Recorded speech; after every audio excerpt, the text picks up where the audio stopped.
this is Dan Meyer with RCR Wireless here at the CTIA show, and I'm here with Wayne Smith, who's the president of Vertex Innovations, to talk a bit about the company. So Wayne, thanks for joining us, appreciate it. All right, thanks. Very good. Let me start off with a little background on the company, how you fit into the whole ecosystem when it comes to wireless. Obviously a lot of going on in 4G and 5G, so where does Vertex fit in? Yeah, so Vertex Innovations is a program management company, and our role in the ecosystem is pretty much managing the turnkey of a project. And from 4G to 5G, I think over the years we start at the beginning and we work our way through the project for our clients. The project's a little bit more complex. There's a lot of moving parts, and there's a defined endpoint where we hand off to operations and system performance, and our folks out in the field make sure that we get there, and they get the projects done. Yeah, I'm guessing, obviously again with this migration going on between 4G and a lot of talk around 5G, I'm sure a lot of work is going out there in the field, I'm guessing. I mean, this is a whole new technology going on. I'm sure a lot of different things happening out there in the market today. Yep, so what we're seeing with the carriers is that they're investing in the infrastructure side of it, a lot of fiber to the cell side. We still are continuing to do a lot of, some C-RAN deployment. We also are working a lot of IBS and DAS type large venue projects on that side of it. But right now, it's a dark fiber deployment is also been a big project for us for the last few years, and it's ramping up, and we're just waiting for the next phase. There we go. Well, I guess obviously from the show here, what's kind of the big news you guys have coming out from the event? And obviously, got some nice backdrop here as well. So what's happening from the show for you guys? Yep. So this year we made it to the Inc. 5000 list, which was a great accomplishment for us as a company and as a team. They worked really hard in 2015, and we met a lot of revenue objectives for our company. And the great part about the Inc. 5000 for us, it's kind of like a benchmark of entrepreneurial success. And we're here mainly to drive awareness for companies our size. In order to migrate from 4G to 5G, companies like ours take part in the background. And the Inc. 5000 really highlights that the innovation that you got to bring to the table. So at Vertex, one of the things that we've been working on is tools and software to support the program management side of the business and to manage the different facets of it. So Inc. 5000 was a great award for us this year. It highlights the things that we accomplished, and it sets some goals for 2017.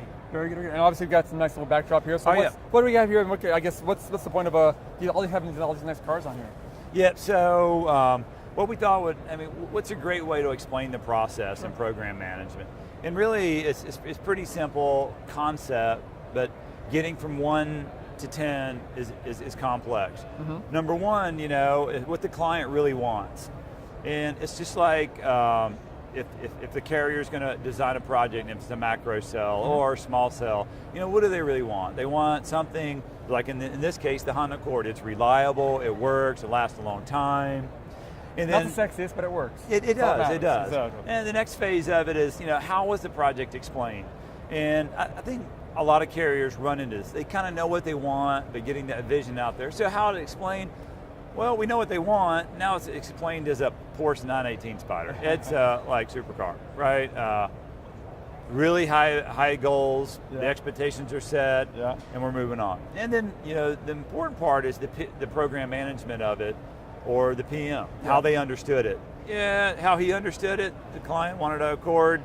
He thinks it's a Raptor, or she, And so we're going through this process, and even though the story starts out here within a clear objective, we keep going through it. The fourth bit, how the architect visualized it. Architects are really important in the process and what's designed. He designed it as a McLaren P1. So as we start going through the story, you can see the story starts getting disillusioned or distorted along the way. The next piece is the engineer. How did he design it? Well, he designed a concept. And sometimes concepts works and sometimes they don't. How the contract built it. That's a big change there, It's the K car. It's not really their fault. They're just building what they know.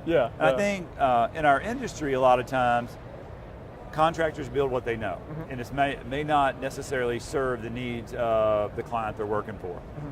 When it was delivered as a key part of program management, the Hyperloop chain. Well, we all know the Hyperloop's not here yet. So the projects are not getting delivered in that way. What the client paid, hey, a nice Bugatti there. Yeah. They paid top dollar. What they really received was a Chrysler Town and minivan. It serves a purpose, but it's not really what they paid for.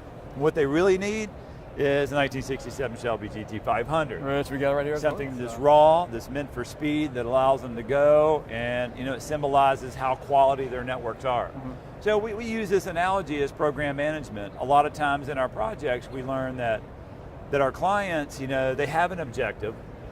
It's not explained very well. We don't have a footprint of what it looks like. So at Vertex, our teams kind of put that together. It's more of a collaboration of minds. It's one of our things is vendor management, and our role is to work with our vendors to achieve the results and not have it so disillusioned through the process of where we never get to a finished product. So I think it shows a good transition of what happens. Just remember back in grade school, you'd sit in the circle and you'd start the story and you get around here. It's very similar to program management. It's a complex objective. Vertex's role is here to serve our clients and make sure they get to the end where they want to be. Makes sense. And it was great that you mentioned earlier too the fact that you are kind of highlighting the fact that small companies are part of this. I mean, again, I think people think about the transition to 4G to 5G as all these large companies involved and what's happening out there. But obviously, there's a lot going on, and there's lots of opportunities for smaller companies to be part of the process. It is. That's a great segue. Vendor management and the vendor ecosystem is so important. The carriers deploy amazing technology. They have here at the show, you can walk around and see what they've done. The key piece to that is your vendor ecosystem has to grow with the carrier's objectives. You're not going to roll out 4G or 5G without educating your vendors and keeping a robust vendor network. The vendors are out there, they're out there at night, they're climbing the towers, they're doing the light poles, they're working with the AHJs to make sure the leases get done. They're delivering fiber. We need to make sure that the vendor ecosystem is as robust as what the carrier's goals are. And you're kind of in the middle there, making sure everybody stays on track, on point, that we don't end up with something like this, that everybody gets what they want in the end of the day. To make that work, every step along the way, the A&E, the project management firms, the architect, the contractor, they need to be profitable, and we need to keep them going down the right path. And that's what at Vertex we do. Our people manage the vendors, they manage the client, and they get to a completed project. We want to make sure that throughout the process, the client gets the value, the contractor makes the profit that they're trying to do from it. The architect and engineer serve well, and we turn up great elements into a network. Get everybody happy. Keep them happy along the way. Yeah, exactly. That's part of the process. So very good. Hey, Wayne, great insights today. Thanks so much for the time. We appreciate it. All right. Thanks for the interview. Thanks much.